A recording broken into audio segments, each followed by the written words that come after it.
Bom dia a todas e todos.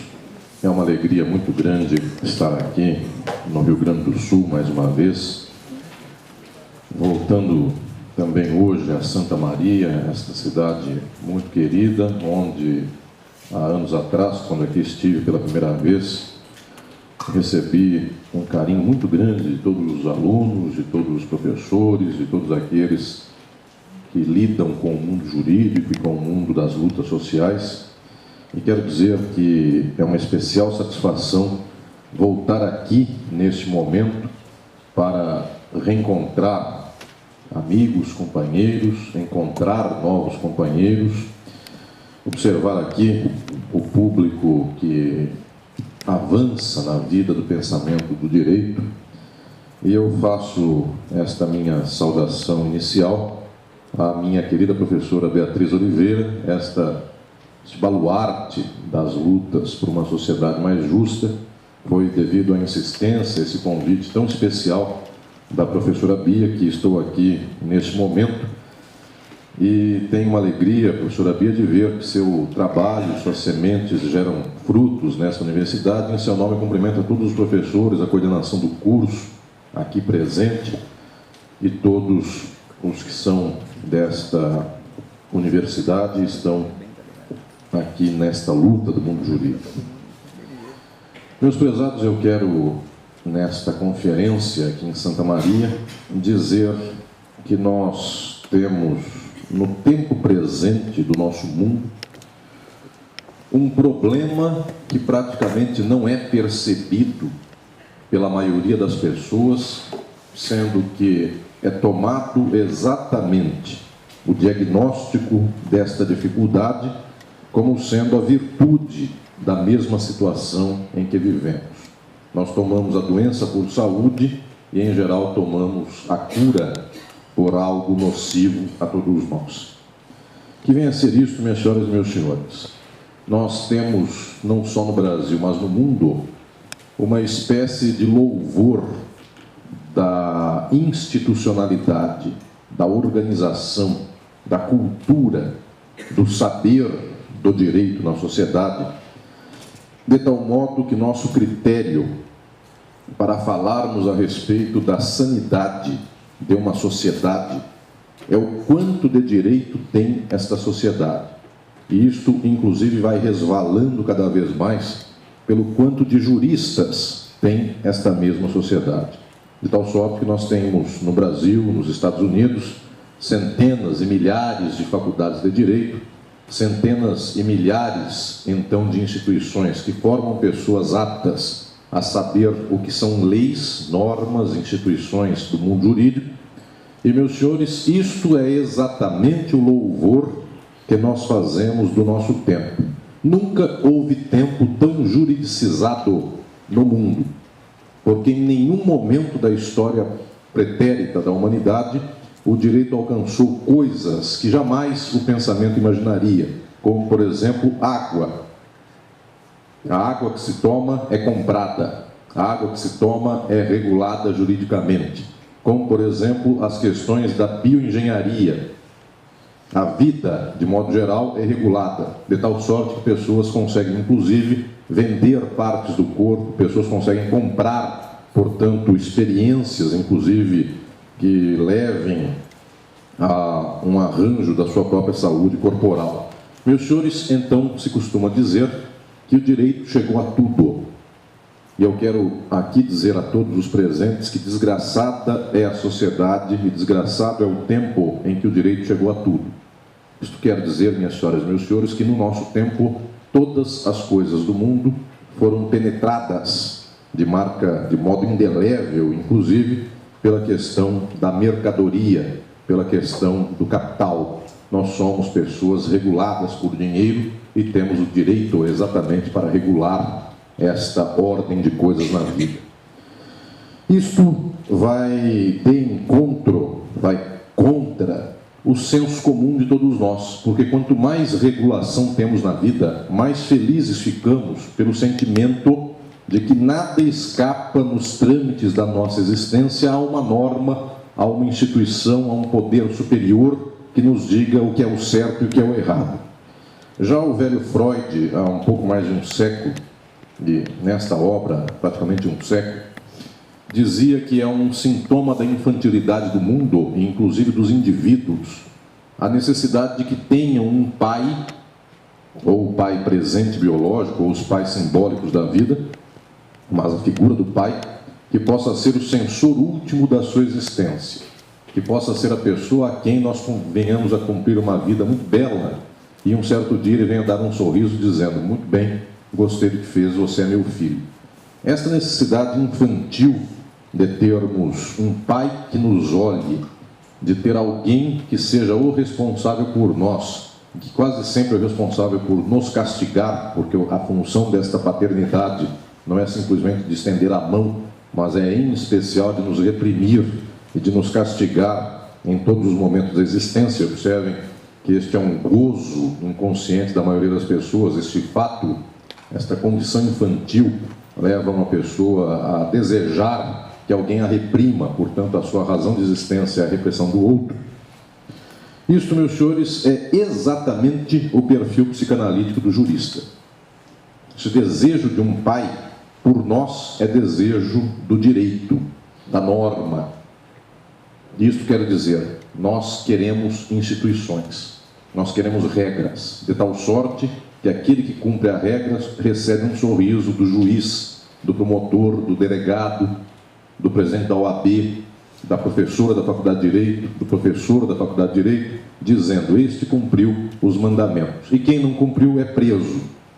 E automaticamente a sociedade goza quando vê alguém preso, porque diz: muito bem, o pai não deixou de castigar o filho rebelde, portanto, o mundo está em ordem.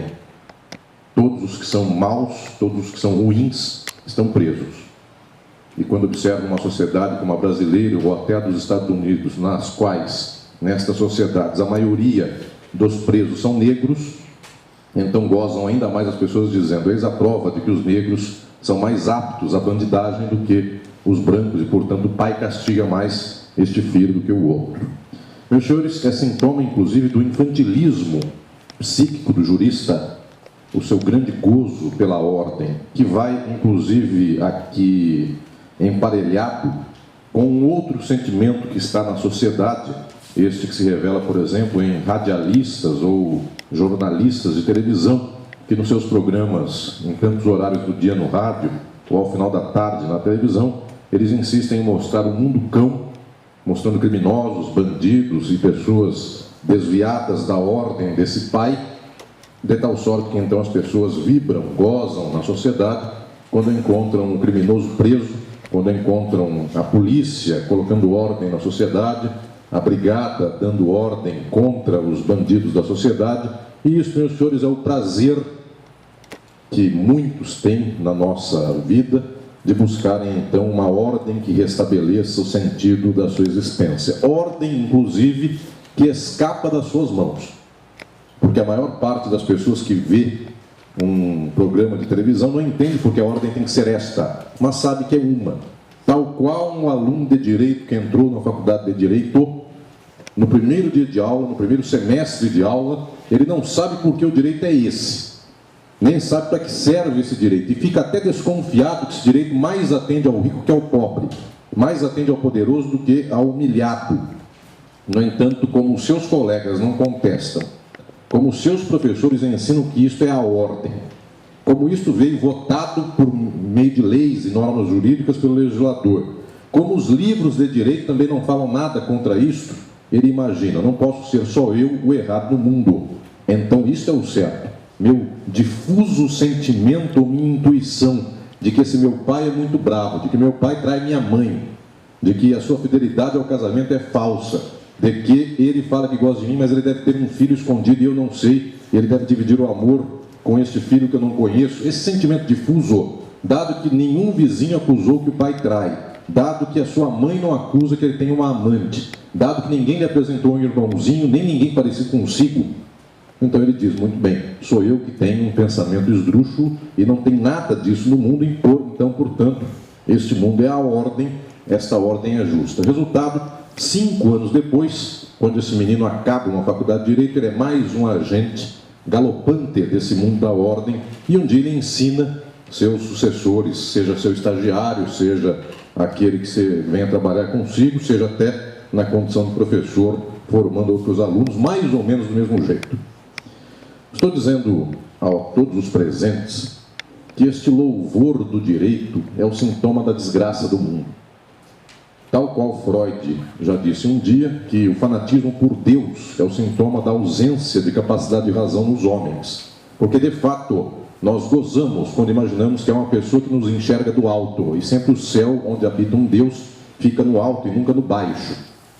E, portanto, meus senhores, o problema da descoberta de que a Terra é redonda torna-se aqui uma questão grave, porque o céu nosso, em geral, é o inferno do japonês, porque apontamos para um lado que não é o dele. Muito bem, mas excetuando essas questões que são do nível da geologia e da física e da astronomia, o fato é que nós desejamos este símbolo de que alguém nos manda, meus senhores, exatamente porque a nossa estrutura da vida social é de ponta a ponta o horror da exploração, da ausência de sentido. Então, como nós projetamos uma existência sem nenhum modo de entendimento que seja razoável, nós imaginamos que nós estamos aqui cumprindo ordens e deveres. E esses deveres vêm de uma certa transcendência pela qual, então, nós estamos fazendo o que devemos fazer. Isso nos dá um sentimento, nos dá uma dimensão de que, ao cumprirmos o direito, nós somos guerreiros da ordem, nós somos batalhadores do justo. Sem advogado não se faz justiça. A magistratura é um fardo para a sociedade, mas é um fardo que carregamos com gosto, porque com ela vamos distribuir justiça, é assim diz a magistratura, distribui justiça. No caso concreto, o Ministério Público tem o fardo de acusar em benefício da sociedade, é o advogado da sociedade, e assim sucessivamente nós temos palavra para tudo. Meus senhores, isso é só o sintoma da nossa falência e da nossa infantilidade, de tal sorte que eu também quero dizer aqui, vindo a Santa Maria, com muito carinho, encontrando este público de alunos aqui do Rio Grande do Sul, quero dizer, inclusive falando como professor da mais antiga Faculdade de Direito do Brasil, que é a da USP, ao Largo de São Francisco, quero dizer a todos os presentes que o que leva alguém ao direito, via de regra, é o mesmo sentimento perverso, é o mesmo sentimento dificultoso em termos psíquicos, que leva uma pessoa, por exemplo, a tornar-se nazista, que leva uma pessoa a matar, que leva uma pessoa a ser soldado de uma guerra que ele não sabe por que luta. Isso, meus senhores, é típico de profissões como a do direito. Pessoas frágeis que então devem crescer pelos caminhos e labirintos do seu inconsciente, de tal sorte que aquele que sofreu bullying na primeira série da escola, no ensino médio, no colegial, em qualquer coisa assim, ele pensa que um dia ele era o gordinho da sala, então ele era zoado, as pessoas riam dele. Então ele imagina, farei direito e serei juiz, porque daqui a 14 anos alguém virá a minha vara no fórum, este alguém é o colega que riu de mim, porque ele era o esportista da sala, e nesse dia ele foi acusado de atropelar alguém e matar intencionalmente alguém, e eu, gordinho, sou o juiz de direito. Então, meus senhores, minha carteira é a forma pela qual meu poder, então, um dia faz a minha redenção em face daquele que me humilhou em muitos momentos da existência. Por isso, o jurista, via de regra, é um homem e uma mulher que não sabe lidar com o mundo a não ser com as suas cargas de autoridade. Lida com a ordem, entende as leis, conhece como funciona o sistema do mundo e, portanto, minhas senhoras e meus senhores, tem uma dificuldade enorme em observar o mundo diretamente. Estou dizendo, inclusive, observando a vida jurídica de ponta a ponta, que um profissional do direito é muito diferente de um profissional, por exemplo, das artes, que vive uma vida mais suave, mais tranquila. A vida jurídica é uma vida profundamente carregada. Na USP, a minha faculdade, a minha universidade, onde me formei, onde sou professor, a Faculdade de Direito fica fora do campus da universidade. Então ela fica no centro da cidade, enquanto a universidade inteira fica fora. A Universidade de Santa Maria também é do mesmo modo. Mas em faculdades nas quais, em campi nos quais se pode encontrar vários cursos dentro do mesmo espaço, meus senhores, alunos de direito e professores de direito são identificáveis de longe. Os de arquitetura andam de chinela havaiana, de camiseta regata, eles estão tranquilos, eles são felizes. Os de educação física têm característica de quem faz esporte. Os de artes também têm essa característica mais leve. Os de licenciatura carregam livros no braço e livros que pesam intelectualmente, porque são de fato de algum vigor. Os juristas não, porque os professores são entidades do século XIX andando no século XXI dentro de um campus. Portanto, eles imaginam que seu terno e gravata já é diferente da roupa da maioria, mas em especial é como se houvesse aqui saindo uma toga invisível que arrasta pelo chão e o seu microfone é um cetro. Sua caneta é a caneta imperial que determina a vida dos outros. Muito bem, e os alunos de Direito seguem pelo mesmo caminho. Os alunos de Direito, meus senhores, já têm o corpo mais duro do que um aluno de Arquitetura. O seu ombro não mexe, o seu pescoço não mexe, o seu ombro também é parado, ele começa a falar de outro jeito, e o menino ao quarto ano de faculdade já começa a usar roupa social, e a menina já começa a usar um taillé, já começa a falar excelência, data vênia, e um linguajar apropriado. E, meus senhores, é visto de longe. Juristas são pessoas muito distintas, muito peculiares, nem se misturam, inclusive, não são amigos de pessoas da arquitetura, não são amigos do pessoal da faculdade de geografia, para quem eles já imaginam imediatamente o salário dessa pessoa quando se tornar professor de escola. Portanto, ele imagina que seu caminho será muito glorioso, porque ele vai ser advogado, juiz, promotor, qualquer coisa assim. O resultado são os fracos. Porque uma pessoa só aguenta ser jurista imaginando que ela venha receber 7 vezes mais que um professor de geografia. Ou seja, o professor de geografia é 7 vezes mais forte psiquicamente, porque ele aguenta receber 7 vezes menos. E ele vive a mesma vida que vive um jurista. De tal sorte, meus prezados, que o jurista, então, via de regra, é essa frágil pessoa que, mais ou menos, quando é um pouco esclarecido e um pouco progressista, desconfia que o direito não veio de Deus, e que deve ser uma coisa muito horrorosa Deus ter proibido tantas, enfim, instituições esdrúxulas como nós temos hoje, ou então, para falar do divórcio, que no Brasil só existiu a partir de 1977, deve ser muito esdrúxulo que Deus tenha feito 8 bilhões e meio de pessoas no mundo e tenha obrigado uma a ficar necessariamente com a outra por resto dos seus dias, ainda que não tenha compatibilidade nenhuma. Esse Deus é sádico. Ou então Deus fez as lésbicas e proibiu que elas casassem, então Deus é mais sádico ainda, que é como ter um doce, mostrar para uma criança, a criança fica com vontade, e na hora que ela vai pegar o doce eu tiro, dizendo você não pode. Ou seja, Deus fez as lésbicas e proíbe o seu casamento. Dado que Deus fez tudo, então fez também as lésbicas e é contra esse tipo de casamento. Questões como essas, meus senhores, habitam até a cabeça de alguns, e eles dizem, de fato, o direito não deve ter vindo de Deus. E nós substituímos Deus por Estado.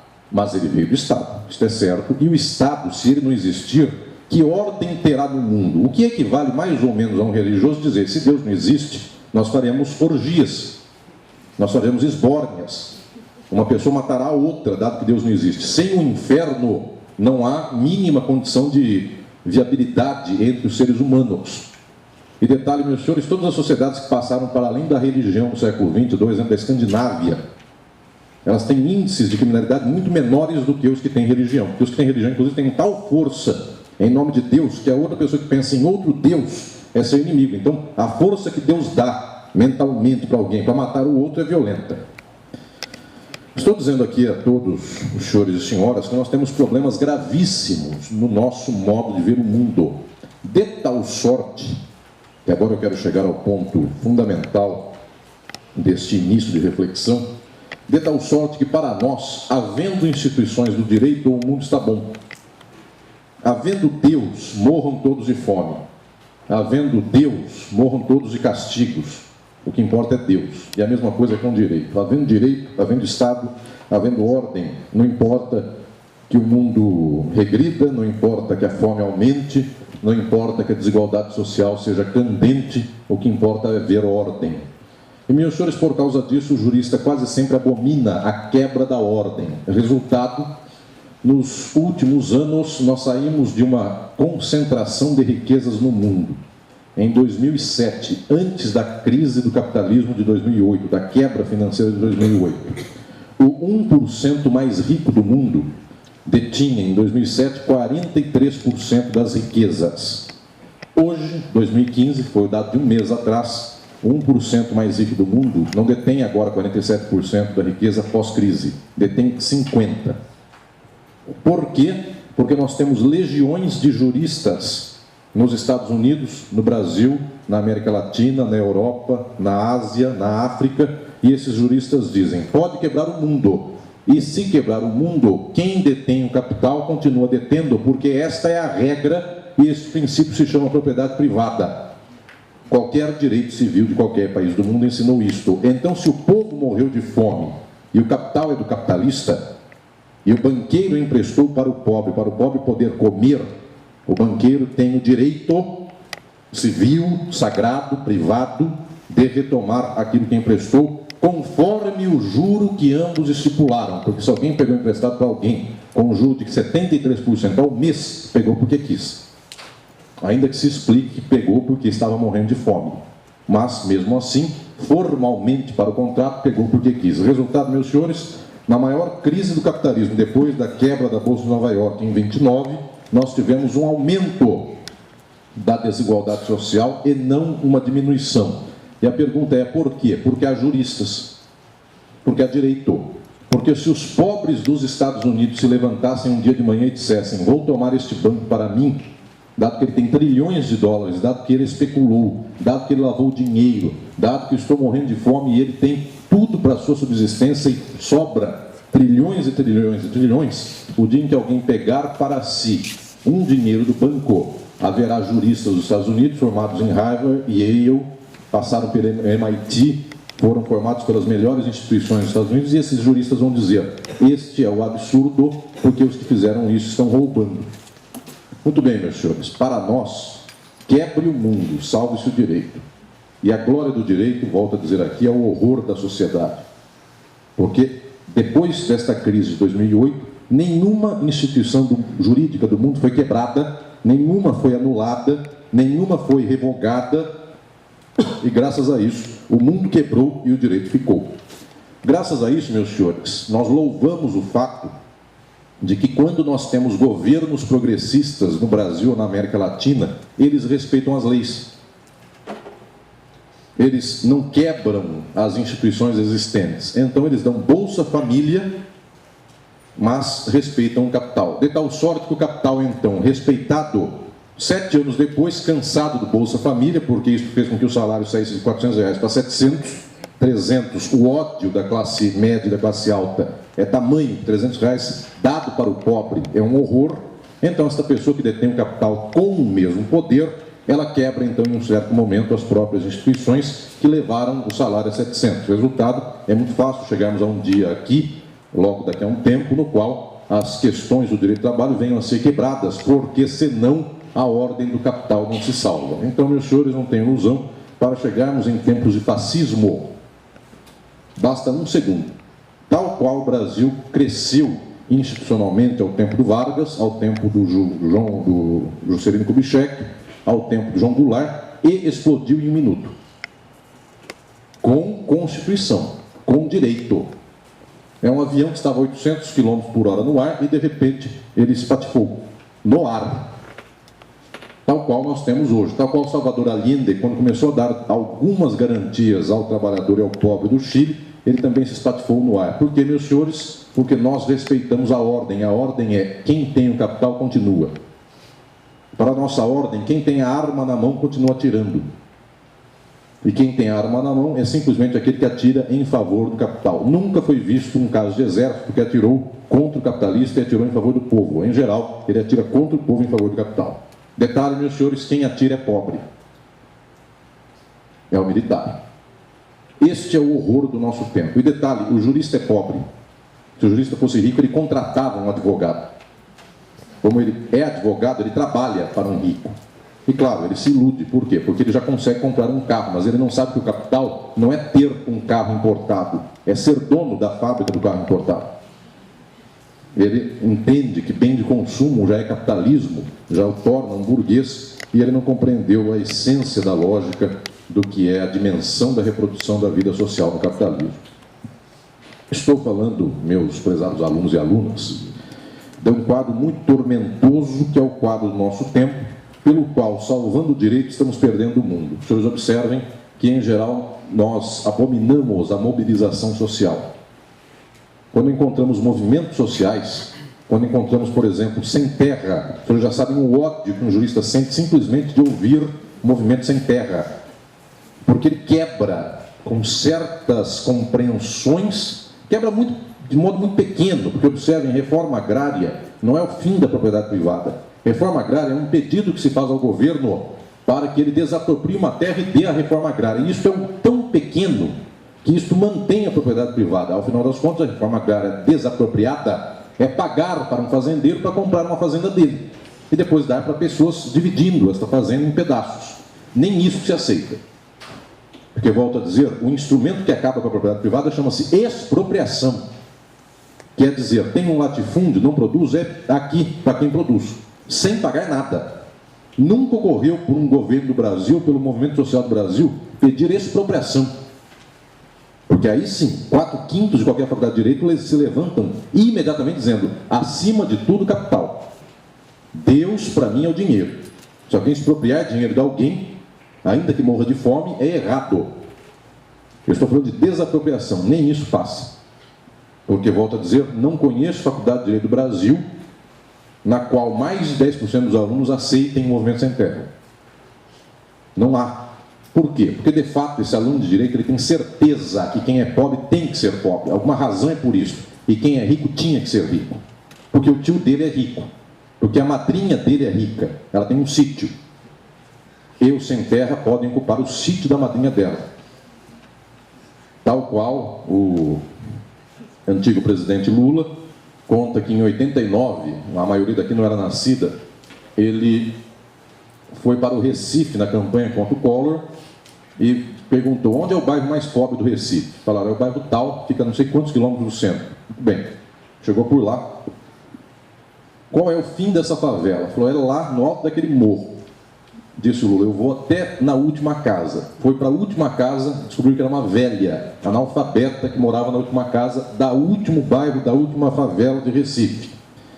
Disse o Lula que chegou no bairro, lá no final, era todo o esgoto passando de céu aberto, era muita lama, muito esgoto mesmo daquela favela. Ele pulou tudo com os pés já sujos, chegou naquela porta de casebre, bateu palma e perguntou à velhinha, a senhora sabe quem eu sou? Ela olhou bem, falou, é candidato, né? É o Lula. Falou, sou. E eu estou fazendo essa eleição porque eu luto por gente como a senhora. A senhora vai votar em mim? Eu disse, não. Ele falou, como não? Em quem a senhora vai votar? No Collor. Aí perguntou o Lula, mas por quê? Porque me falaram que se você ganhar a eleição, eu vou dividir minha casa no meio. E uma família vai morar junto comigo. Então, observem, meus senhores, a pessoa que morava no pior casebre do pior bairro do Recife tem medo de perder o seu casebre e dividi-lo em dois. Porque, de fato, a ideologia que preside a nossa sociabilidade é a ideologia do capital. Então, as pessoas, ao invés de serem fraternas, pensarem em dividir, pensarem em compartilhar, elas têm um tal medo que, mesmo morando na pior favela, no pior barraco, contam a esta pessoa que ela perderá seu barraco e ela terá que dividir com outra família. Assim pensa o jurista, que em especial é uma pessoa de classe média. Ele é um pobre remediado.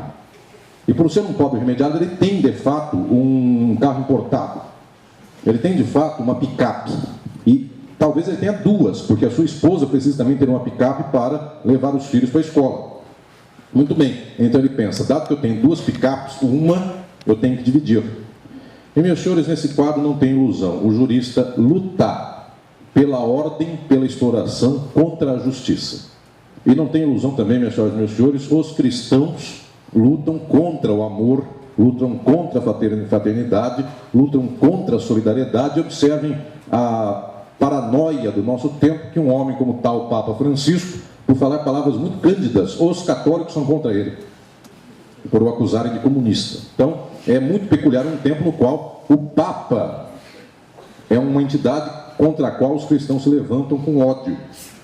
Porque, dado que o Papa Bento XVI e João Paulo II foram defensores árduos do capital, com muita ênfase, dizendo, pobre morra, porque Deus quis isso, acabem com a teologia da libertação, qualquer coisa nesse sentido, esses são do Cristo. Então, observem, meus senhores, Cristo, se tivesse um túmulo, revirava. Como ele subiu aos céus, então não teve esse meio de revirar. Mas, se tivesse um corpo humano, se incomodaria com o que os cristãos fizeram da sua obra. Muito bem. Estou dizendo aqui aos meus alunos e minhas alunas que nós não vivemos num momento no qual o pensamento jurídico seja bom e precisa de remendos. O problema nosso não é alguma coisa tal e qual. O problema, meus senhores, é que a maioria dos juristas, como a maioria da sociedade, odeia quem pede desapropriação. Ou seja, odeia quem está falando que vou pagar para alguém para dividir a terra dele para outro.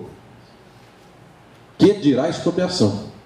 Porque é quase insuportável a um ser humano olhar para o outro e dizer: eu sonho com um dia em que eu possa ter de comer, de beber, de plantar, de colher, que eu possa ir para um hospital, que eu possa fazer faculdade, tal qual qualquer pessoa do mundo, e todos possam fazer o que quiser, e esta pessoa será chamada de minha irmã e minha igual. Para nós é insuportável, porque nossos dísticos que nos identificam psiquicamente são coisas como: eu pago o plano de saúde do maior hospital de Santa Maria, então eu sou melhor que qualquer um, porque meu leito do hospital, inclusive não preciso nem dividi-lo no quarto com outro doente, eu fico sozinho e tem até uma cama para quem me acompanha.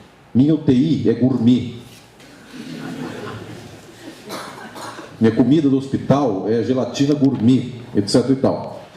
Meus senhores, coisas como estas orientam a vida das pessoas na sociedade, porque com isto, uma pessoa que é miserável, ela imagina que ela terá uma UTI especial, melhor do que a das outras, e eis o gozo do miserável. Aí é a sua redenção. Um dia ela é internada e pelas suas veias passa um soro que foi aplicado da forma gourmet, ou então o plastiquinho do soro é com fios dourados.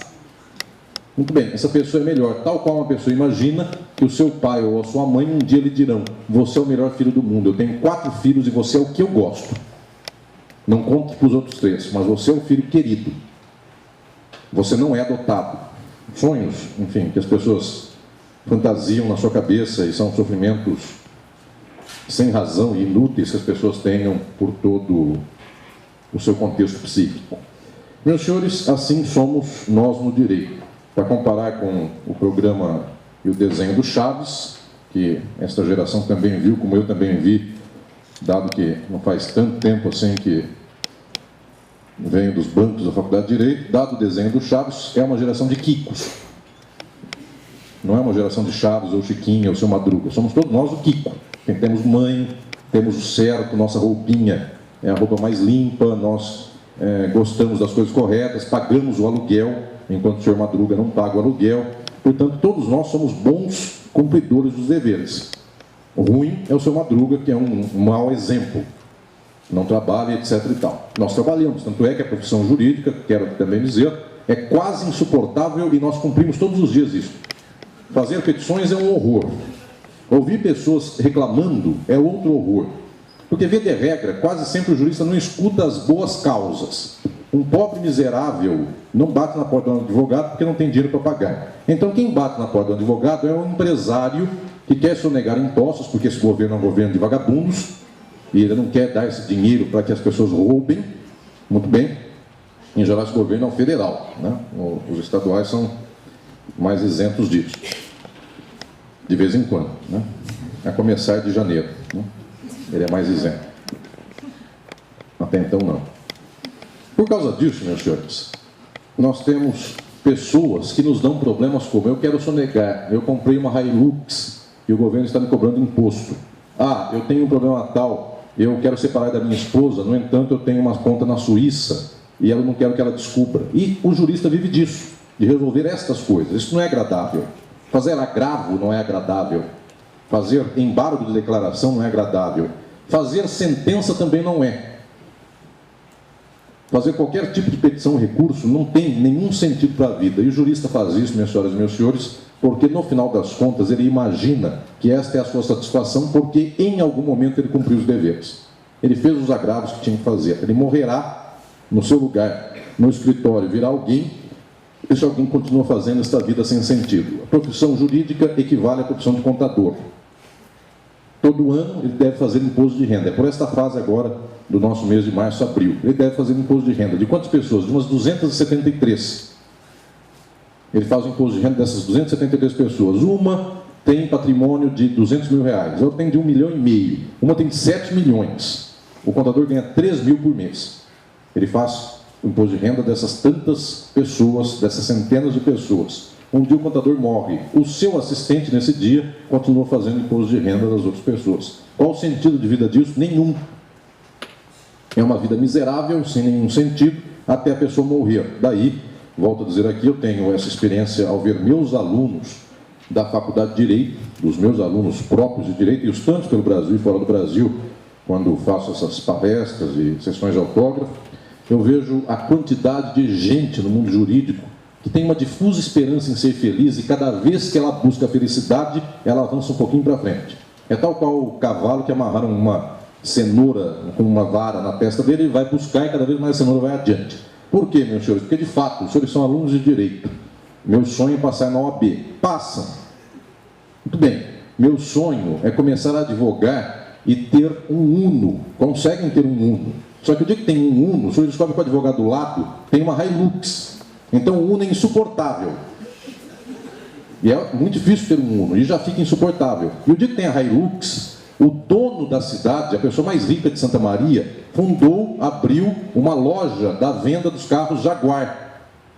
Dado que Santa Maria é uma cidade progressista, muito rica, então tem espaço para ter uma loja da Jaguar. Muito bem, esse dono da loja Jaguar, o seu filho fez direito na mesma turma de vocês. E é advogado, e tem um escritório com vidro espelhado, gesso, imitando colunas de mármore grego, então um escritório brega, inclusive, porque não trocam uma coluna de gesso grega de 500 a.C. em Santa Maria, em 2015, ainda mais com um reflexo espelhado atrás, ou seja, somente coisa brega, mas todo novo rico tem que ostentar a sua, inclusive dourado com purpurinas e outras coisas mais, para imitar uma Grécia bem brilhante. E o vidro esperado é azul, para fazer o contraste do ouro sobre azul. Então, meus senhores, observem o que estou falando aqui. Esta pessoa descobre que tem um colega que é advogado, o pai dele é dono da Jaguar de Santa Maria, e chega no escritório dele com uma Jaguar. E detalhe, em 5 anos, todos os ricos de Santa Maria são clientes desse menino, não dele. E esse menino nunca fez nada na faculdade. Pelo contrário, ele bebia, fumava maconha, etc. e tal, e falava contra as imoralidades e as ilegalidades. Muito bem, meus senhores, esta é a lógica do capitalismo, esta é a lógica da sociedade. Esta pessoa, então, tem a Hilux, porque ele conseguiu escapar do Uno, e o outro tem a loja da Jaguar, e por semana ele desfila um Jaguar defendendo o outro. E, meus senhores, tem gente que aposta, então, na vida em ter um Jaguar, e aí ele passa uma vida desesperada para ter o que o outro não tem, para ter o que o outro tem.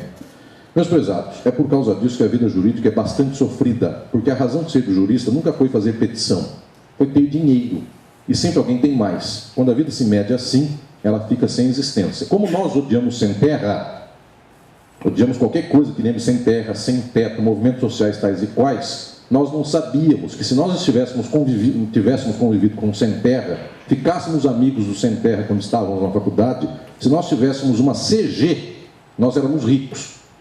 Porque o sem terra nem CG tem, nem moto ele tem. Um Uno é um grande carro. Mas nós odiamos o sem terra, nós gostamos do filho do dono da loja do Jaguar. Muito bem, meus senhores, nossa Hilux não é nada. Resultado, nosso problema é psicanalítico. O que queremos nós com o direito? Nós queremos sofrer eternamente. Aí eu volto a dizer, tal qual um filho que quer que um pai olhe para ele, mesmo que seja para castigá-lo.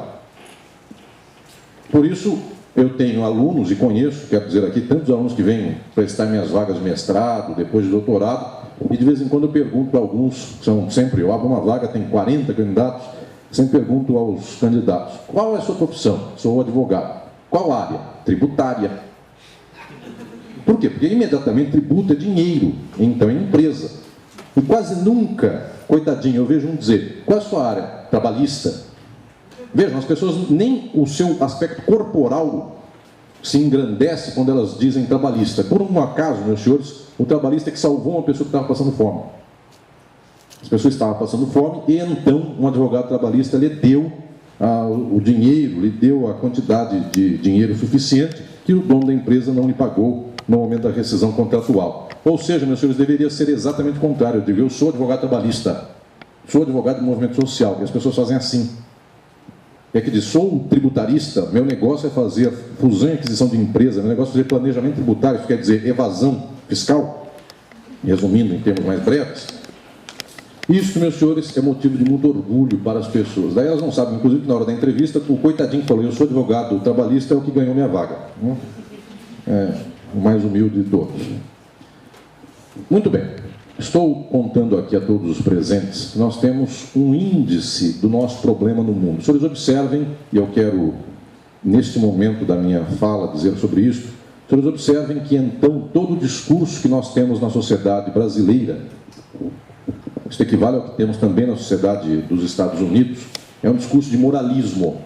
Observem, meus senhores, que os corruptos são, de fato, aqueles que se levantam em seus filhos, seus enteados, seus parentes, para dizer, aquela é corrupta, basta, cansei, chega, ou algo nesse sentido. Meus senhores, esta é exatamente a imoralidade fazendo a moral. Tal qual os ateus são menos imorais do que os religiosos. Tal qual o nome de Deus anda na boca de gente horrorosa do mundo, que são os fanáticos da religião. Torquemada falava em nome de Deus e matava em nome de Deus. Jim Jones, nos Estados Unidos, é quem falava em nome de Deus. Os beatniks nos Estados Unidos nunca falaram de Deus e só amaram. Jim Jones matou 900 junto consigo, mandando todos se suicidarem. Este é de Deus. Tal qual os da moral são os nossos primos, nossa madrinha, essa gente que está por aí pregando coisas como estas. Tal qual gente decente é contra a mulher que não se dá o respeito. E, meus senhores, muita mulher pensa exatamente assim. E muita mulher na faculdade pensa assim, que feminismo é coisa de mulher que não se dá o respeito. Que esses gays são pessoas imorais. E, em geral, quem pensa assim tem um altíssimo desejo homossexual, que é tão forte dentro dele que ele tem que reprimir, dizendo, eu mato os gays, eu odeio os gays, travecos, é uma gente que tem que morrer picado em pedaços, em especial nos órgãos genitais. E os senhores já vejam a fixação que essa pessoa tem pelas questões sexuais do próprio travesti. Muito bem, meus senhores. Eu odeio os travecos porque eles são tão femininos, eles parecem mulher. Se não fosse gogó, eles eram mulher. Os senhores já observem que esse discurso dos homofóbicos de qualquer faculdade de direito revela simplesmente um desejo homossexual inconsciente. Porque ele sabe tudo sobre o traveco, até que tem um gogó. E até que só tem um problema aí, só falta isso. Ou seja, se só falta isso, ele deseja exatamente o que o traveco tem e a mulher não tem. Porque o problema é só o gogó. Porque é um problema de cirurgia plástica do pescoço, portanto, é outro problema. Muito bem, estou dizendo a todos os presentes que nós temos um quadro de horror. Nós vivemos no Brasil hoje um tempo de horror nesse nível, moralismo, vejam que vai aqui junto, poder econômico, poder da televisão, poder dos meios de comunicação de massa, da internet, com Cristo, coitado do Cristo, volto a dizer, corpo tivesse virado no túmulo, porque os que são de Cristo são os inimigos do Papa Francisco, são esses aí que odeiam qualquer coisa do amor e querem matar o próximo, querem matar o travesti, querem matar a mulher, querem matar o negro, querem matar o índio, porque índio não tem Deus no coração, índio tem a Iara, índio tem, e o negro tem a Iemanjá, então não é bem Deus, é deusa, e Deus é homem, não mulher. Eu tive um aluno que me disse um dia, professor Alisson, Deus é homem, branco, hétero. Eu falei, Deus é hétero? Sim. Eu falei, com quem ele faz sexo? Porque ele não tem a deusa. Enfim. Não, ele disse, é um homem hétero que se preserva na sua sexualidade. Então, senhores vejam, é o desenrolar das coisas. Deus é europeu, branco, tem barba, senta num trono de ouro e é homem. E castiga, e hétero. Porque todas as pessoas de bem, segundo o que a tia dele contou para ele, são assim. E ele acreditou. Eu já disse, não sei se disse aqui em Santo Maria, mas um dia dando aula, levanta a mão e me diz, professor, está difícil a gente ser hétero, né? Tem muito gay por aí agora, está difícil a gente ser hétero. Eu disse, resiste aí, vai aguentando. Aguenta um pouco mais. O fardo da condição sexual dele estava difícil de levar. Esse é o homofóbico de qualquer faculdade, que vocês conhecem, é quem está batendo sem terra. Muito bem. Meus prezados, por que isto se dá? Porque também nós temos um problema no pensamento jurídico, e aqui eu quero agora chegar ao ponto nevrálgico desta reflexão. Por que o direito é assim? Por que as pessoas fazem isto? E por que nós não saímos disso?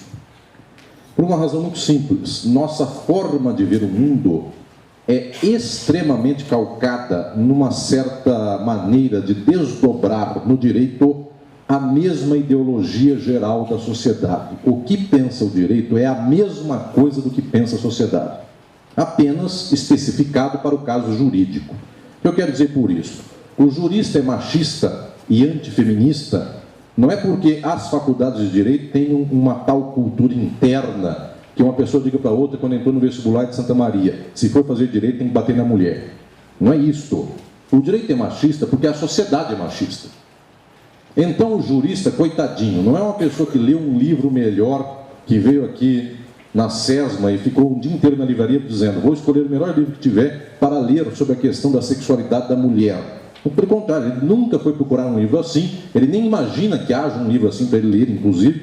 Ele tem noções sobre o que é homem ou mulher, porque ele liga a televisão todo dia, e todo comercial de qualquer programa, de todos os canais de televisão, todo comercial será comercial de cerveja, no qual a cerveja é alegria e do lado existe uma mulher bonita. Ou seja, mulher é equivalente a cerveja. Porque bombardeado isso por 20, 30, 40 anos, nós vemos uma cerveja e uma mulher. Eu abro a cerveja e vem uma mulher do lado. Ou seja, mulher é um objeto de consumo, tal qual uma cerveja. Isso não é os alunos de direito que têm esse problema. Isso é a sociedade. E por que é isso, meus senhores? Porque as cervejas são do mal? Não, meus senhores, não é só isso. É porque de ponta a ponta a sociedade é capitalista. Eu faço a melhor propaganda para vender qualquer coisa. Porque observem, se eu fosse vender cigarro, eu coloco um cowboy branco, alto, magro, bonito, fumando um cigarro, dizendo: eu estou aqui dominando o mundo, sozinho no deserto. Então nunca lhes ocorreu colocar uma pessoa rastejando no chão, dizendo: eu estou morrendo de câncer de pulmão, mas meu cigarro está por aqui. Porque isso podia ser um sinal de resistência, dizendo: olhem como eu sou um homem de determinação. Esse é um cowboy. Estou morrendo, arrastando no chão, cuspindo, nenhum ser humano me levanta e eu não largo do meu cigarro. Dado o poder do cowboy, isso seria um imaginário mais correspondente aos fatos. O que ocorre, meus prezados, é que o jurista tem por ideologia a ideologia do capitalismo. Porque ele não saiu disso. Ele não entrou numa bolha. Ele é uma pessoa que vive a mesma vida dos outros. Por isso a ideologia do jogador de futebol é a do jurista. Porque observem, o que eu vejo na maioria dos juristas do Brasil, que é a vontade de ter uma Hilux, porque ele tem um Uno, é exatamente o que tem o jogador de futebol. Times de futebol de Santa Maria versus Inter e Grêmio. Um jogador de Santa Maria tem um Uno. No entanto, ele fica sabendo que lá no Inter de Porto Alegre, fulano de tal, ele é tão rico jogador do Inter, que ele já não tem mais onde enfiar dinheiro, e então ele comprou um Jaguar. Resultado, ele é um jogador da ponta esquerda do time de Santa Maria. Ruim. O jogador, não o time. O time é bom. Ele é reserva, inclusive, desse time. Porque se o time é bom, ele não time. Como chama o time de Santa Maria? Tem um Inter aqui. Muito bem. Ele joga no Inter de Santa Maria, ele é muito ruim, ele é um péssimo jogador desse time, que o time é bom. Não é? Onde eu estou, é sempre uma gentileza lembrar da qualidade futebolística do local. Muito bem. Por causa disso, meus senhores, este menino tem o desejo de ter a Hilux que tem o jogador do Inter de Porto Alegre, dado que ele diz, inclusive, eu também jogo no Inter. Eu também tenho o mesmo desejo. Meus senhores, resultado, deseja um jurista que deseja um jogador de futebol. O que deseja o caixa de supermercado, que tem uma CG e deseja uma moto maior. Muito bem, meus senhores, por todo lado a ideologia é uma só, o capitalismo. Por isso, já disse Althusser, um filósofo muito importante do marxismo no final do século XX, não existem nem sequer ideologias, só existe a ideologia. E a ideologia é o capital. E o capital é posse, é homem, porque toda mulher começa a ser bombardeada desde que nasce, para que ela não seja possuidora, para que ela seja possuída. Então ela é bombardeada para ser princesinha, para fingir que não sai com ninguém, para fingir que não tem desejo, para que ela seja um ótimo objeto de consumo de um homem, para casar, para fazer festa de debutante aos 15 anos, para trazer o galã da malhação para ser o seu príncipe nessa festa dos 15 anos, que inclusive paira em um sentido psicanalítico, de dado que ele é um galã da malhação, ele não vai deflorá-la, portanto, já é mais seguro que não. Ele deseja o irmão dela, né? Não ela, embora ela não saiba disso. Só o pai dela, imagina. Então é seguro que ele seja príncipe dela e só vai dançar. Muito bem. Mas com tudo isso, meus senhores, observem que a mulher foi sendo constituída socialmente para ser um objeto do homem. Por isso o capital é tanto capital como posse, como ele também é masculino. As sociedades capitalistas são necessariamente sociedades machistas. Porque, de fato, a mulher, no mundo da posse, ela foi se constituindo socialmente, não porque ela quis, mas porque é imposto todo dia sobre ela esta condição, ela é constituída como um elemento do capitalismo. Que elemento é ela? A posse, não o possuidor. Então, observemos nós, ela se encaixa nesse papel muito bem no capitalismo, tal qual o homem é o possuidor. Porque por mais pobre seja, ele possui uma mulher para ostentar como bonita. Então é o menino da Universidade de Santa Maria, que ele faz musculação, faz 1 ano e meio, tomou whey protein, então ele já tem uns 73 quilos, e ele ainda assim, ele pega a mina pelo braço aqui, ele arrasta a mina assim, ele mostra, eu possuo uma mina. Aí mina, vamos aí, vamos lá. Muito bem. O que estou dizendo por isso, minhas senhoras e meus senhores? Que nós temos um comportamento só na sociedade. Nosso comportamento é sempre da posse, apenas com uma diferença. Uns possuem, outros são possuídos. Só. Mas a posse é o critério fundamental da vida. E este é o horror. Este horror, meus senhores, faz com que também a sociedade capitalista seja a sociedade dos brancos, racistas. Porque quem possui é branco. O negro trabalha. Este é o horror da nossa sociedade. Quando eu digo disso da mulher, as mulheres submetendo-se a esta condição, não é porque querem de fato isto, mas porque não tem outra hipótese na vida. Porque de fato, sua tia lhe dirá, se você beijar 5 meninos na balada, você será considerada uma mulher não apta para casar. Para casar você não pode beijar. Porque tem as minas que são para casar e as que são só para ficar. Observem, imagine um estado mental de uma menina que não concorda com isso, é a primeira vez que eu vi isso aos 14 anos, que até mais ou menos acha que isso é machismo, só que ela observa a madrinha, que é a pessoa que mais gosta dela na vida. Madrinha, todo dia que encontra ela, fala, vai com Deus, fica com Deus, Jesus te abençoe, o Divino Espírito Santo acompanha seus passos, etc. e tal. Se a madrinha falou que tem mulher para casar e mulher para ficar, minha madrinha está falando certo. Ou seja, essa menina, por mais que ela tenha um impulso de desejo sexual ao contrário, ela pensa, minha madrinha não pode estar desejando o meu mal. Então, de fato, a mulher se tornou machista nesse dia. Porque a madrinha não quer o mal dela. É que o mundo é assim.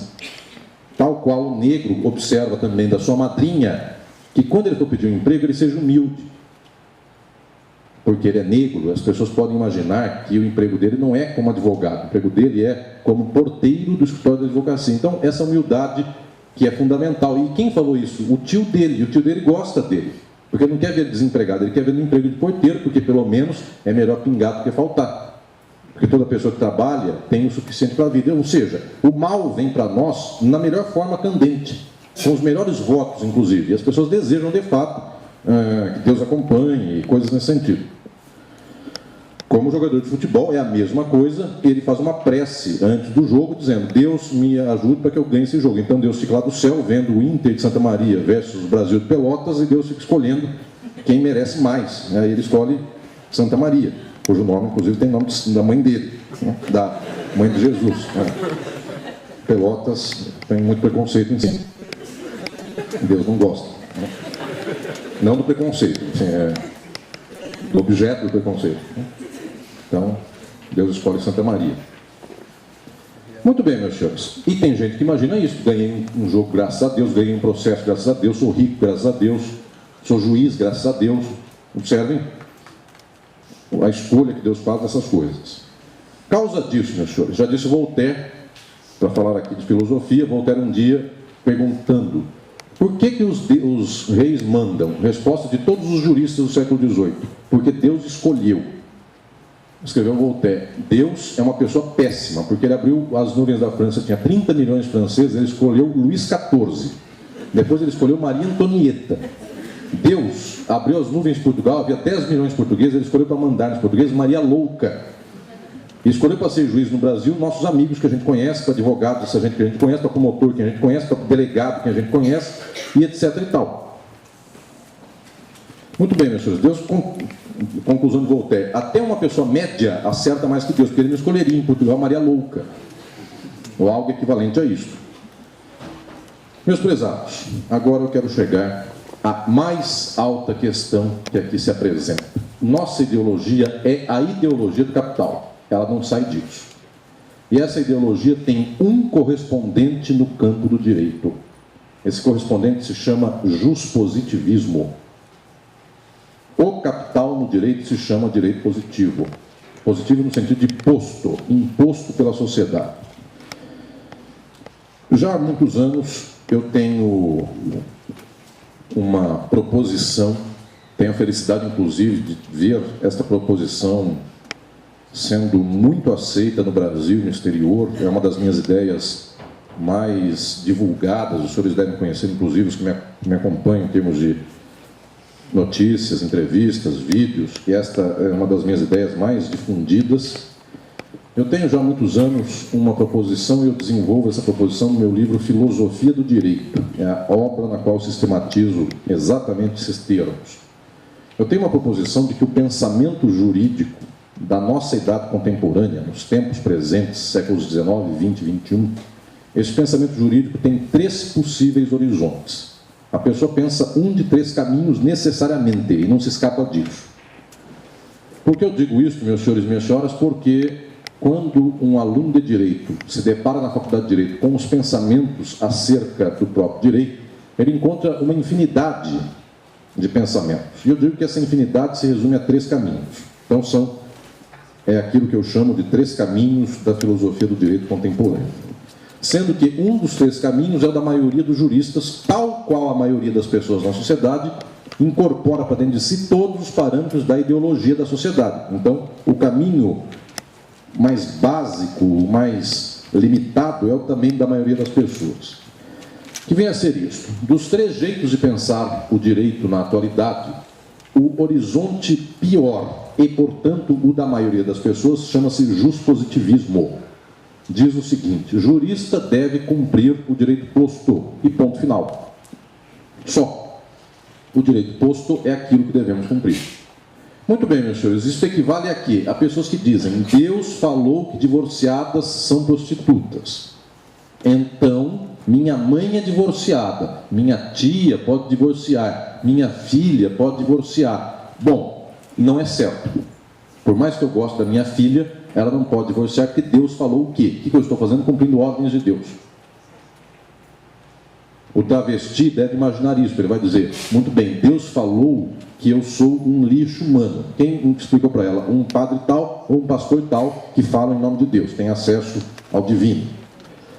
Muito bem, meus senhores. Então ela é um lixo. Resultado, ela incorpora essa ideologia para dentro de si. Ela cumpre a regra dizendo: eu sou travesti. Aí vem a pérola de quem é explorado, que é uma dor. Isso. Sou travesti, mas sou uma pessoa decente. Tal qual o negro disse no Brasil até meados do século XX isso: eu sou negro, mas sou trabalhador. Como ele diz hoje, em qualquer faculdade de Direito, dado que ele entrou pelo ProUni, pelo FIES, e os seus amiguinhos ricos, cujo pai é dono da loja da Jaguar, olham para ele e dizem: você não passou no vestibular do mesmo jeito que meu. Eu não passei por cota, você passou por cota. Então ele diz: eu sou negro, eu sou pobre, mas sou aplicado. E observe, meus senhores, é a ideologia funcionando mais uma vez no nível pior possível, e ela é o pior possível. Muito bem, isso é o juspositivismo. Não importa que regra seja, eu cumpro as leis postas. Assim, meus senhores, os juristas de Santa Maria, os juristas de Pelotas, de Porto Alegre, os juristas de Passo Fundo, os juristas de São Paulo, os juristas de Porto Velho, Rondônia, os juristas de São Luís do Maranhão, todos eles vêm cumprindo leis. E, resultado, todos os juristas do Brasil são democratas. Por quê? Porque existe uma Constituição que fala que este regime com o qual nós vivemos chama-se democracia. E, resultado, meus senhores, em 1965, todos os juristas do Brasil eram da ditadura. Sendo que em 1963, todos os juristas do Brasil eram da democracia. Sendo que ao tempo do JK, em 58, todos os juristas do Brasil eram democratas. 6 anos depois disso, todos são da ditadura. Por quê? Porque o jurista cumpre normas do direito posto. Se a norma é da democracia, ele é democrata. Se a norma é da ditadura, ele é da ditadura. Tal qual em 85, todos os juristas da ditadura tornaram-se juristas da democracia. Tal qual em 88, bateram palma para a Constituição de 88. Tal qual hoje, podem xingar as coisas que aí estão, pedindo a volta da ditadura militar, pedindo para que mate mesmo essa gente horrorosa que é preto, pobre, gay, lésbica, travesti, comunista, MST e etc. e tal. Intelectuais, infiéis, ateus, gordos, feios e ponto. Vai somando uma lista dos inimigos de sempre. Um delegado ao tempo da ditadura militar no Brasil ficou sabendo que mandaram de Brasília uma informação de que havia uma suspeita em Brasília de que havia infiltrados comunistas na sua cidade minúscula, né? E ele fez um despacho para os seus agentes da delegacia: prendam-se os suspeitos de sempre.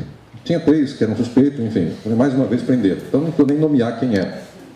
Então é mais ou menos quem são os suspeitos de sempre. Alunos de direito, que são os que estão aqui nessa plateia, né? não os demais, os que estão aqui, quem usa barba, quem tem cara de maconheiro, quem não parece uma pessoa decente, coisas assim, é o que as pessoas pedem à volta de regimes fascistas contra essa gente.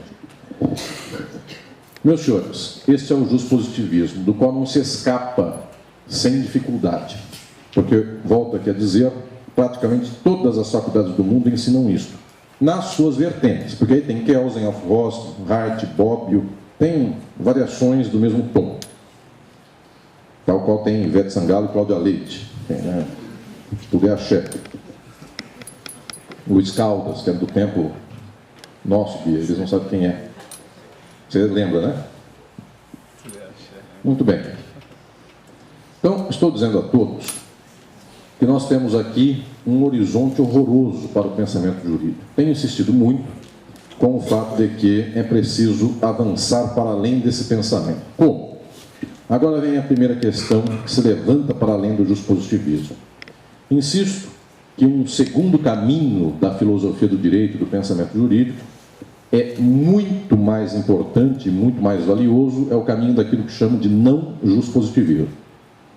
Existem filósofos que frontalmente são contra a leitura juspositivista. Eu dou o exemplo de um homem que é pouco conhecido pelos juristas, mas ele é o mais brilhante pensador deste assunto que vou aqui dizer, que é a hermenêutica. O jurista conhece esse assunto, mas não conhece praticamente este autor, que é um alemão chamado Gadamer. Gadamer é o jeito pelo qual nós pronunciamos o nome dele no Brasil. Gadamer diz o seguinte: eu posso fazer a lei que for para melhorar a sociedade. O jurista lê a lei conforme o seu preconceito. Então eu digo, todos são iguais perante a lei, essa lei já existe no Brasil faz tempo. E o jurista lê essa lei, na frente dele vem um negro e um branco dizendo-se, houve um crime, nós não sabemos qual dos dois é o criminoso. Ele lê na lei, todos são iguais perante a lei. Muito bem, ele leu isto, ele prende o negro. Porque todos são iguais perante a lei. Então ele sinceramente vai observar que estavam fazendo os dois, dizem, um estava correndo, o outro também estava correndo. Branco, olha senhor, eu sou oficial de justiça, eu estou precisando perder 1 quilo, porque minha prima vai casar e eu quero estar bem fino para entrar no terno, então eu estava fazendo Cooper, correndo tal hora com o meu iPod. Muito bem, outro, negro, eu estava fazendo Cooper, negro não faz Cooper, então você estava correndo. Negro, a prima não casa, ele não usa terno, ele não faz nada disso, portanto ele vai preso. Conclui Gadamer.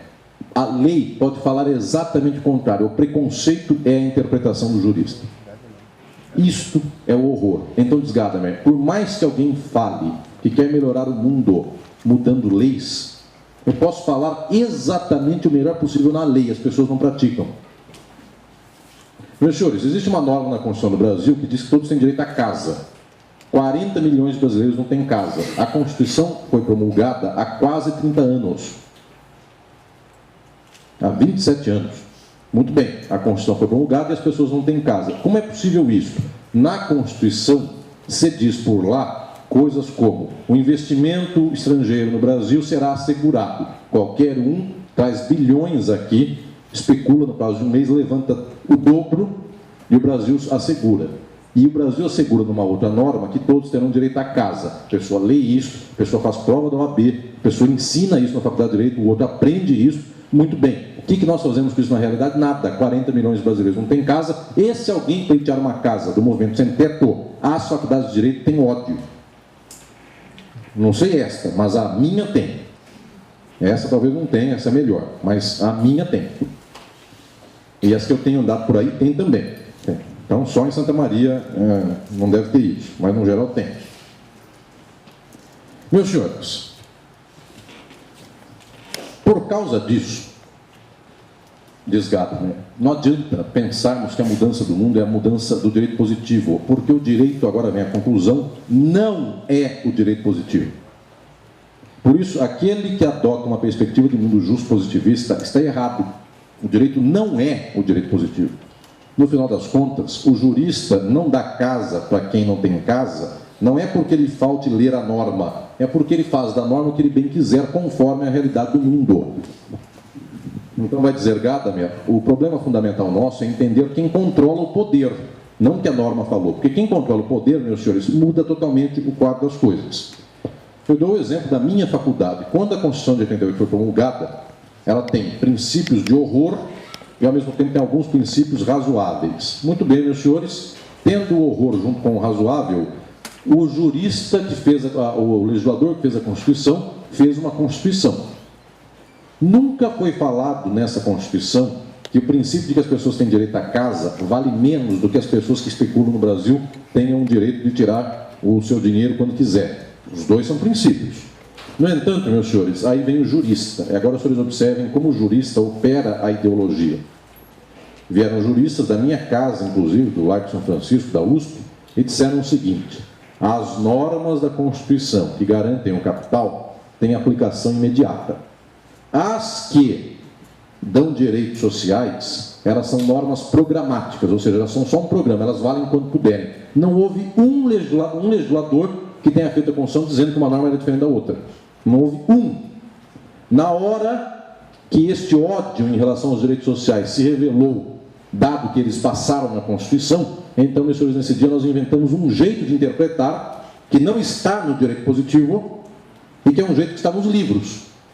Resultado, tudo que é para pobre é norma programática, tudo que é para o capital vale agora. E, meus senhores, isso é ciência, isso cai na prova da OAB, isso cai no concurso, isso cai na magistratura, no Ministério Público, que é uma norma programática. Que não está escrito em lugar nenhum que é programática, a não ser no nosso saber muito consolidado de que são aquelas, não as outras. Eu poderia dizer, enquanto pessoas não estiverem em casa, eu não pago nenhum juro da dívida externa. Eu poderia pegar o contrário, a Constituição. Porque mais importante é um brasileiro ter um teto do que propriamente eu pagar o George Soros, que já tem trilhões. Muito bem, meus senhores, eu faço exatamente o contrário. É mais importante que 40 milhões de brasileiros continuem sem teto e que eu pague o George Soros, e é assim que qualquer faculdade de Direito ensinará um aluno, e é assim que ele fará ao final de um curso sendo jurista. Portanto, o caminho do não juspositivismo para nós é fundamental, porque nele nós temos condição de entender que a verdade do direito não é o direito posto. Nós precisamos transcender a isso e observar. Este direito posto, ainda que bonzinho, não tem nenhuma aplicação na realidade, porque o direito aplicado na realidade é o direito do capital. O resto é uma enganação. O resto nos dá uma certa calma, dizendo, nossa, como a minha Constituição é boa, ainda que o mundo seja ruim. E nós não entendemos que a Constituição e o mundo têm uma ligação necessária. Portanto, há um problema de direito positivo. quero chegar ao mais alto conceito agora aos meus alunos aqui presentes. Eu falei que a média é justpositivista, seus colegas são justpositivistas, a maioria das pessoas é justpositivista, o cursinho para a OAB é totalmente justpositivista, qualquer coisa assim é justpositivista, e alguns filósofos são não justpositivistas, são melhores. Eu falo no meu livro Filosofia do Direito do outro não justpositivista fundamental, que é Foucault. Dou o exemplo e trabalho com o pensamento de Foucault. Quero chegar agora ao ponto mais alto. É a filosofia do direito crítica. A esta eu convido os senhores a chegar, porque este é o momento mais importante e o modo de ver o mundo mais alto de todo o nosso tempo. A investigação sobre o que é o direito tem que entender os mecanismos concretos do direito na sociedade. Não simplesmente a norma, a abstração, os princípios declarados, porque, volto a dizer aqui, na Constituição há um princípio de que todos têm o direito à casa, e as pessoas não têm casa. Todos têm o direito à saúde, as pessoas não têm saúde. Todos têm o direito à educação, e as pessoas não têm direito à educação. Não têm na educação na prática. Muito bem, meus senhores. Então, agora a investigação crítica, ela é a mais alta e ela forma um homem e uma mulher para os grandes horizontes do pensamento. Aqui está o fundamental. Só os melhores e as melhores chegam a esse horizonte. E convido a todos para que cheguem para esse caminho mais alto.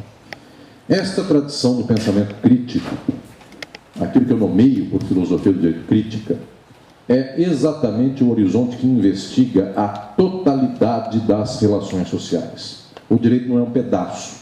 O pedaço chamado direito está ligado no todo da sociedade. Por que totalidade, meus senhores? Porque o racismo, o machismo, o antifeminismo, a homofobia, a xenofobia e todas as questões da opressão social, elas não são acasos que brotaram. Porque muita gente tem essa ideia. A sociedade é machista porque por um acaso o homem manda na mulher.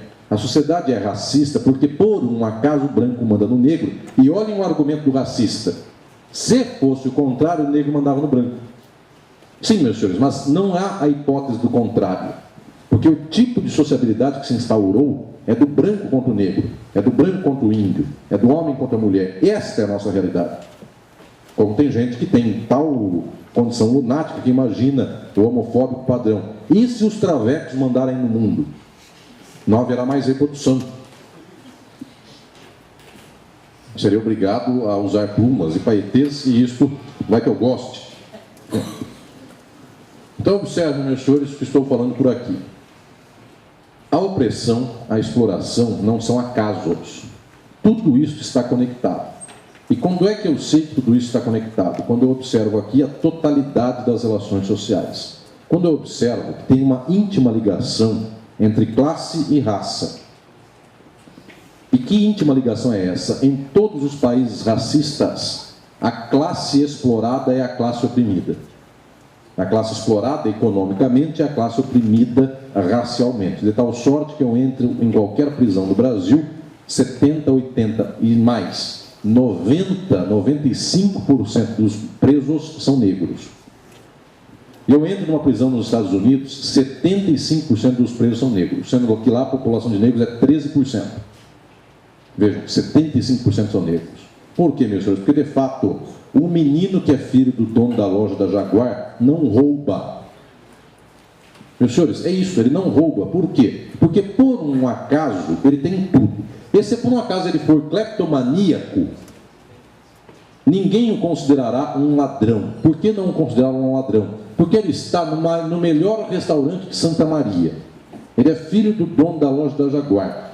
Ele, por um acaso, sentou no restaurante de Santa Maria, acabado o almoço, ele pegou os talheres de prata desse restaurante e, nesse momento, ele pôs no bolso.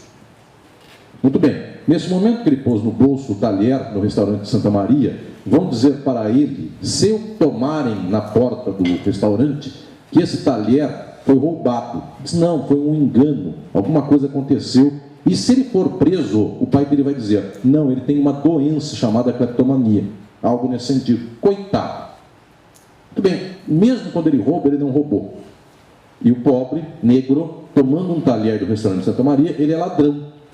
Muito bem, meus senhores, um rico não vai preso, e se for preso, ele é doente. E um pobre nunca é doente, porque no final das contas, se fosse um cara doente, Ele não é, por quê? Porque se fosse o contrário, quantos negros não roubam? A gente já ouviu isso a todo momento. Quantos negros não trabalham? Por que tem que roubar? Muito bem, ele não é doente, ele é vagabundo, etc. Meus senhores, estou dizendo que, com todo esse quadro, que existe uma íntima conexão entre opressão de gênero, entre opressão sexual, entre opressão racial, entre opressão de nacional estrangeiro, xenofobia, por exemplo, existe, ou então de regiões, nosso sul e nosso sudeste gloriosos que odeiam o nordeste e o norte, muito bem, portanto, por aqui nós somos de fato reacionários, eles ainda não, né? Vão chegar lá, mas ainda não se tornaram como tais. Nós de fato temos ódio de preto e eles ainda não têm tanto. Tem coisas assim, Teixeirinha é melhor que Luiz Gonzaga, sei lá o quê.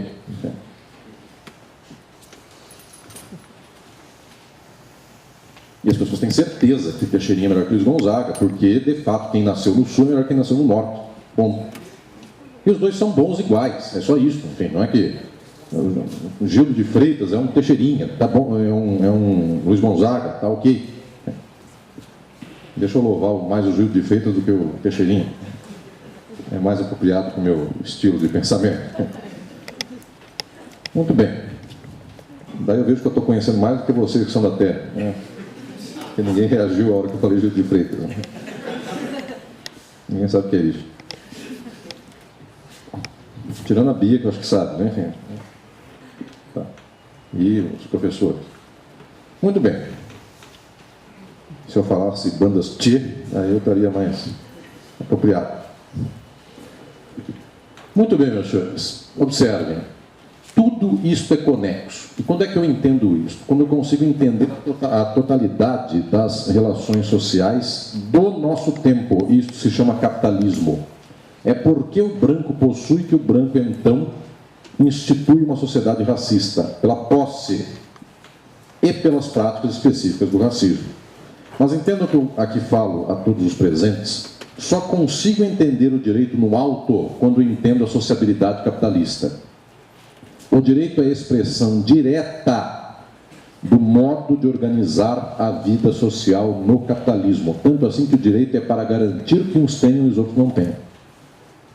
Isto é o princípio basilar do direito, é a apropriação por alguns. Esse princípio, já disse Marx, é o egoísmo institucionalizado. Então a pessoa tem o jaguar, a jaguar, e o outro não tem nada. Resultado, quem tomou do outro será preso. O direito serve para isso, para garantir o capital. Professores, quando nós chegamos nesse nível, aí o horizonte do jurista abre-se de tal modo, se abre de tal modo, que ele então entende a razão do direito na sociedade. O direito na sociedade, basicamente, para garantir o rico contra o pobre. E, portanto, não deixar que o pobre possa tomar o que é do rico. Aí entendemos nossa função. Qualquer faculdade de direito do mundo tem 5 anos de direito civil, 13 de direito penal, porque esse núcleo garante capital. O civil garante a propriedade e o penal garante que o que não tem, não toma de quem tem. E ele vai fazendo um salpicar de algumas matérias que vão fingindo o contrário. Um pouquinho de trabalhista, um pouquinho de ambiental, um pouquinho de constitucional. E observem que peculiar que é um mundo no qual o constitucional, que nós contamos que é mais importante, é um pouquinho, e o civil que está abaixo é muito. Porque no final das contas não importa a ordem hierárquica, o direito civil vale mais na prática do que o constitucional. Que eu volto a dizer aqui, se uma pessoa chegar ao fórum e disser, segundo a Constituição tem direito a uma casa, e outro disser, esta casa é minha, porque quem não registra não é dono e está registrado no meu nome, é meu, não ocupe minha casa, valerá o direito civil. O direito notarial, o direito registral, quem está no quarto, quinto ano de faculdade já sabe que é direito registral, é o direito que regula o registro dos imóveis. E hierarquicamente é um direito muito abaixo da Constituição. O direito registral vale mais que a Constituição, na prática. Porque nós não somos os positivistas, temos condição de entender na prática que aquilo que regula o capital é o núcleo do capitalismo, é o núcleo do direito, e portanto as pessoas agem assim. E tudo que não regula o capital fica como lateral e portanto fica como adendo nessa longa compreensão. Quando nós entendemos isso, meus senhores, não é com alegria que eu digo que o direito civil vale mais do que o constitucional. É com tristeza, até. Mas observe que estou falando aqui, que nós estamos começando a compreender a realidade do direito para então identificar o ponto mais alto da filosofia do direito crítica. A história do direito é a história do capitalismo e das suas explorações e opressões. Só. Agora, os senhores entendem uma frase fundamental que vem do próprio Marx, num livro chamado A Ideologia Alemã, quando ele diz, no trecho mais importante desse livro, o direito não tem história própria. O direito não é uma invenção dos juristas, ele é um espelho do que a sociedade capitalista apresenta para si. Um filósofo do direito chamado Stuttgart já dizia isso. Como o direito não tem história própria, o direito protege o pobre se o pobre tem um movimento social, uma luta social para então reivindicar direitos. Mas o direito não acorda de manhã e fala, vou dar direito para você porque eu sou bonzinho. E o direito tira também isso, porque a história do direito não é a história dos juristas que fizeram direito ou que agem com direito. É a história das lutas na sociedade e mais que isso. Agora vem o maior filósofo dessa tradição crítica, um homem chamado Pachucanes, que vai nos dizer, não só porque a luta está mais forte por um lado ou por um outro, mas porque todas as formas pelas quais o direito se instaura na sociedade são exatamente as formas pelas quais o capitalismo se estrutura e se faz circular na sociedade. Capitalismo é compra e venda, capitalismo é lucro, capitalismo é exploração do trabalho, é mais-valia, de tal sorte que tudo isso é feito mediante vínculos jurídicos. Contrato, propriedade privada, garantia do Estado de que ninguém roube meu capital, tudo isso é direito. Então, meus senhores, resumindo numa fórmula que foi desenvolvida por Pachucanes há muito tempo atrás, quase 100 anos, esta fórmula é a seguinte: as formas do capital, a forma da mercadoria é equivalente, é igual à forma do direito. Essa descoberta para nós é fundamental, é um horizonte imenso da filosofia do direito crítica. Por quê? Porque com esse horizonte nós descobrimos que a luta do direito, dentro dos limites do direito, é quase como enxugar gelo. Se essa luta não for do direito, mas em especial da própria vida social do capitalismo, nós não ganhamos nada. Porque observem, se eu conseguir convencer uma faculdade, seus alunos, e às vezes eu tenho essa felicidade, eu quero dizer aqui a todo esse público presente, muitas e muitas vezes, como foi da outra vez que vim a Santa Maria, da primeira vez, eu vi uma plateia emocionada, de olhos estapelados, que se abriu esta plateia para pensar de modo crítico. Isso pode acontecer, isso acontece. Mas, meus senhores, faço eu aqui com centenas de pessoas nesta manhã no Rio Grande do Sul. Muito bem, o Brasil inteiro, no meio-dia, na 1h da tarde, liga a televisão. Ou então à noite de hoje é um sábado, liga a televisão, passará um jornal. Tudo que eu disse aqui sobre a luta dos oprimidos e dos explorados do mundo, à noite o jornal contará exatamente o contrário. Invadiram a fazenda de fulano de tal. Não ocuparam, invadiram. Pessoas do mal queimaram uma plantação, etc. e tal. Resultado, todas as pessoas terão informações exatamente no sentido contrário. Por quê? Porque a luta do direito não é a luta do direito com o jurista. Nós não ganhamos o mundo abrindo a cabeça de 7 pessoas apenas. Esta luta é uma luta pelas estruturas sociais. Então, se nós, por exemplo, lutássemos contra a massiva dominação dos meios de comunicação de massa, que é a dominação do capital mediante informação nesse nível, aí até nós ganhávamos uma luta em favor de quem não tem teto. O que ocorre é que eu dobro alguns juristas em favor de uma luta progressista, só que a realidade social dobra no contrário. Que vale mais? O direito, que tem até uma norma do seu lado, ou a compreensão de mundo que vai dizer que sem teto é do mal, deve morrer? Meus senhores, vale mais esta compreensão que é formada, por exemplo, pela televisão. Daí, meus senhores, o jurista, inclusive, pensando às vezes de modo aberto e vendo que na televisão falam o contrário, e vendo que todos os seus colegas pensam o contrário, tem até jurista que cansa de pensar abertamente e criticamente. Ele fala, não vou mais aguentar ser um menino crítico ou uma menina crítica, porque no final das contas todo mundo pensa no contrário.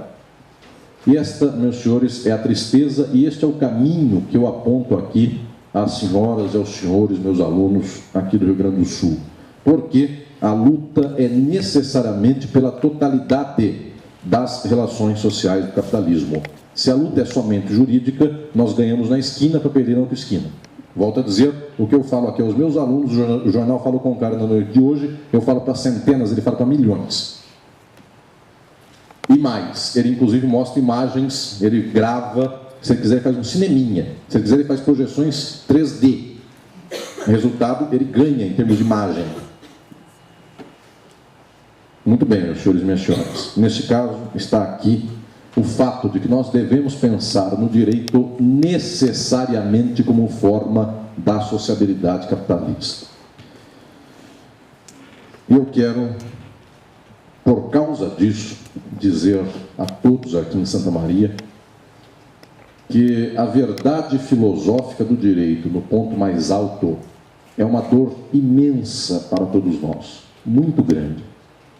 Porque quem enxerga o direito de modo mais alto quebrou a ilusão, quebrou este cristal falso que lhe deram à vista, de imaginar que o direito é justo, a sociedade é a ordem, o Estado é o bem comum e nós vivemos num mundo ordeiro, pacífico e bom, tirando as pessoas que são bandidas e ladras, que é isso que as pessoas, em geral, dizem. Por que a sociedade sofre? Porque tem alguns que não são bons. Dado que tem negro que ficou rico, que nem o Pelé, por que o outro negro vai roubar? Por isso que ele está preso. É assim que se explica o desvio dentro do capitalismo. Muito bem. Eu gostaria, meus senhores, de poder chegar aqui ao Rio Grande do Sul e dizer aos senhores o contrário. Que a nossa sociedade é boa, que o direito é bom, que o Estado é bom, que as instituições são essas, só basta mudar um pouquinho. Vamos só trocar os líderes políticos do país, que as leis são boas, o direito é bom, só as pessoas são ruins. Meus senhores, eu gostaria de dizer algo nesse sentido. Por vergonha na cara e por dever filosófico, eu tenho que ensiná-los no contrário. E tenho, nesses tantos anos, pelo Brasil e pelo exterior, pensado, escrito meus livros, falado a tantas plateias queridas, como esta aqui do Rio Grande do Sul, falado de modo muito responsável e ao mesmo tempo incisivo, de que nós vivemos num tempo no qual nós teremos vergonha de nós para o futuro da história. Eu quero dizer aqui a todos os presentes, quero lembrar o nome de um homem muito especial para nós, para mim, em especial no direito, que foi Caio Prado Júnior, que quase ninguém conhece como jurista. Caio Prado Júnior é conhecido como historiador. Caio Prado Júnior me fala muito especialmente porque ele era um homem de cabeça profundamente avançada, foi o maior historiador do Brasil. Quando todo mundo contava a história do Brasil errado, ele, sem quase nada em termos de informação, ele escreveu livros gloriosos recompondo a história do Brasil, dizendo: o Brasil é capitalista, não foi feudal, coisas tão fundamentais como estas, que até então se contavam ao contrário. Caio Prado Júnior era formado em Direito na faculdade onde eu me formei, no Largo de São Francisco.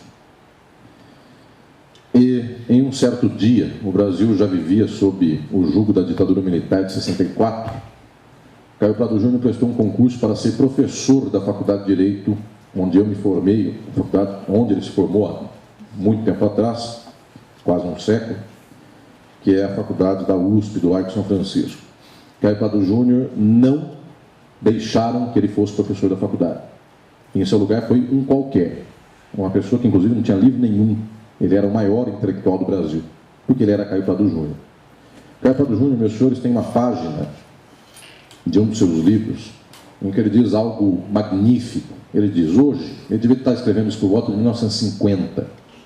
Hoje, nós olhamos para o tempo do Brasil da escravidão e dizemos: que tempo vergonhoso este, no qual, por quase 400 anos, o Brasil teve Estado de Portugal aqui, teve um reino de Portugal e Brasil aqui com Dom João VI, teve Império do Brasil, teve Constituição do Brasil, que se dizia democrático, com um absurdo de ter poder moderador, mas se dizia democrática.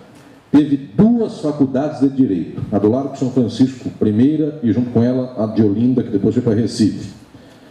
Teve juristas de todo tipo, teve juízes, promotores, advogados, desembargadores, ministros do Tribunal Superior, teve professores de direito, teve doutrinadores de direito, tinha livros de direito, alunos faziam TCC no final da faculdade, tudo isso tinha tese de doutorado, tudo. Meus senhores, com tudo isso, nós tivemos a escravidão. E diz Caio Prado: hoje, ele está falando por volta de 1950, nós olhamos para o tempo da escravidão e dizemos: que vergonha, não teve um jurista para falar que o instituto jurídico da escravidão era o horror. Todos concordaram com a desculpa justpositivista de que essa era a norma, de que esse era o direito. O negro não é pessoa, o negro é uma coisa, porque está na norma que ele não é pessoa, que ele é uma coisa, e os tribunais, em decisões reiteradas, insistem nesse fato e decidem por esse fato. Então, negro é coisa, não é pessoa. Diz Caio Prado, com qualquer sensibilidade humana que nós tenhamos no século XX, é uma vergonha falar que o direito até o século XIX legitimou que um ser humano, por causa da cor da pele, fosse escravizado por outro. É uma vergonha. No entanto, meus senhores, diz Caio Prado, daqui a alguns séculos será uma vergonha a humanidade olhar para nós e dizer que no tempo em que nós vivemos, um mundo tão rico, tão cheio de possibilidades, com terra que dá para plantar para todo mundo comer, com água que dá para todo mundo beber, um homem que, hoje, posso dizer eu, vai para a Lua, vai para o espaço, investiga a profundeza do oceano, do mar. Este mundo, meus senhores, este mundo que tem internet, tecnologia, que uma pessoa acessa qualquer coisa, compra o livro que quiser, na hora que quiser, e tem biblioteca. Neste mundo, meus senhores, é uma vergonha que a humanidade tenha 1% da população que detenha a riqueza de praticamente o mundo inteiro e o resto morra de fome. Mais vergonha é saber que as faculdades de direito do mundo jamais falaram sobre isto. Que os alunos de direito do mundo, a maioria, concorda com isto, tal qual concordou no século XIX que a escravidão era justa. Então, diz Caio Prado Júnior, imaginem os séculos seguintes, quando olharem para nós e dizerem, eles tinham conhecimento, eles tinham faculdade, eles tinham acesso a livro e eles concordavam com a exploração do mundo, com a opressão do mundo e com a injustiça do mundo, porque nada falaram contra. Nosso tempo será o tempo da vergonha. Meus senhores alunos, carrego isso comigo e venho falar nesta manhã aqui no Rio Grande do Sul a todos os meus alunos, professores, companheiros e companheiras aqui presentes para dizer a todos, esta vergonha é a vergonha do nosso tempo, é a vergonha de pensar o direito errado, pela pior maneira, de que as leis são postas e estas seguimos. E eu venho convidá-los a pensar de modo crítico, de modo aberto, de modo mais avançado as questões do direito em nossa sociedade, nas explorações de nossa sociedade. Por que isso, meus prezados? Porque eu tenho a esperança, e cada vez que venho aqui reencontrar queridas e queridos companheiros, eu renovo essa esperança, e cada vez que eu vejo essa plateia tão especial, com tanto carinho, posso dizer que sinto esse sentimento mais renovado até dentro de mim, esta esperança de que daqui a alguns séculos a humanidade olhe para nós e diga que nosso tempo era uma vergonha, mas nesse tempo de vergonha houve quem se levantasse e nesse tempo de história do horror tomasse a caneta na mão, um papel em branco e resolvesse escrever outra história e quem sabe estes outros e outra história sejam os senhores, sejamos todos nós. Muito obrigado.